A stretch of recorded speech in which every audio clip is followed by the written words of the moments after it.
पिछले सप्ताह मैं बात कर रहा था हृदय मंथन की। दरअसल बात ये है कि 4-5 वर्ष पीछे छूट गया है सत्याग्रह से हृदय मंथन का जो पार्ट था, पार्ट 59 में जेपी ने कहा था। आज पार्ट 60 में उसी सत्याग्रह से हृदय मंथन की बात मैं कर रहा हूँ।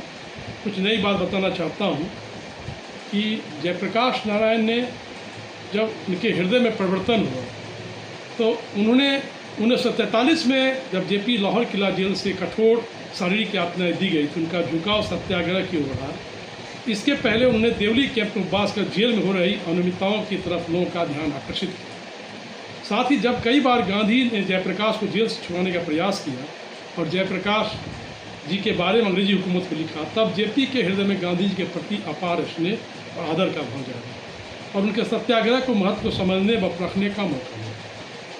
जब आगरा जेल से अप्रैल 1946 में जेपी रिहा हुए तो उन्हें काफ़ी मान सम्मान मिला और देश की विभिन्न जगहों के नागरिक अभिनंदन उन्हें गांधी के महत्व को सामूहिक रूप से स्वीकार। महात्मा गांधी की हत्या के बाद जयप्रकाश जी के हृदय में एक अमिट छाप छोड़ी और उनका हृदय पूर्ण रूपेण गांधीवादी है। इस संदर्भ में जेपी के चिंतन, उनकी विचारधारा को एक मूलभूत परिवर्तन आया जिसका स्पष्ट उल्लेख उनके द्वारा 1948 के नासिक में आयोजित अखिल भारतीय समाजवादी सम्मेलन की 13वीं रिपोर्ट से मिलता है। नासिक सम्मेलन में 2 अति महत्वपूर्ण परिणाम आए। पहली बात, समाजवादी पार्टी ने कांग्रेस से रिश्ता तोड़ दिया और कांग्रेस से अलग होने का निर्णय लिया। दूसरी महत्वपूर्ण बात यह हुई कि समाजवाद को गांधी के नज़दीक लाया। जिस वक्त जयप्रकाश समाजवादी पार्टी के महामंत्री थे, उन्होंने सम्मेलन में आधिकारिक रिपोर्ट प्रस्तुत किया और महात्मा गांधी से हमें बहुत बातें सिखाई। उन्हें कहा कि उनकी सबसे बड़ी शिक्षा यह है कि साधन ही साध्य है, बुरे साधनों से वह कभी अच्छे परिणाम नहीं निकल सकते और अच्छे साधनों की प्राप्ति के साधन अच्छे होने चाहिए। मित्रों, उन्होंने आगे कहा कि समाजवाद का लक्ष्य भी अपने अच्छे साधनों से प्राप्त किया सकता है।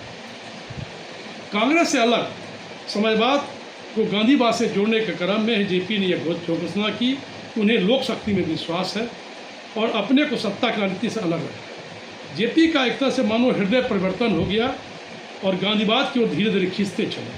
1951-52 तक आते आते गांधीवादी विचारधारा में डूब गए। एक समय था जब ब्रिटिश हुकूमत को हिंसक तरीकों से देश के बाहर करना चाहते थे। मार्क्सवाद और क्रांति की बात करते हुए थकते नहीं थे।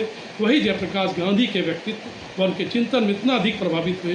सत्य साधन, लोक नीति, अहिंसा, सत्याग्रह, ग्राम निर्माण, सर्वोदय और रचना कार्यों में लिप्त। जेपी के जीवन में एक मूलभूत परिवर्तन यह हुआ कि उन्होंने आत्मशुद्धि के लिए 21 दिनों तक का उपवास रखा।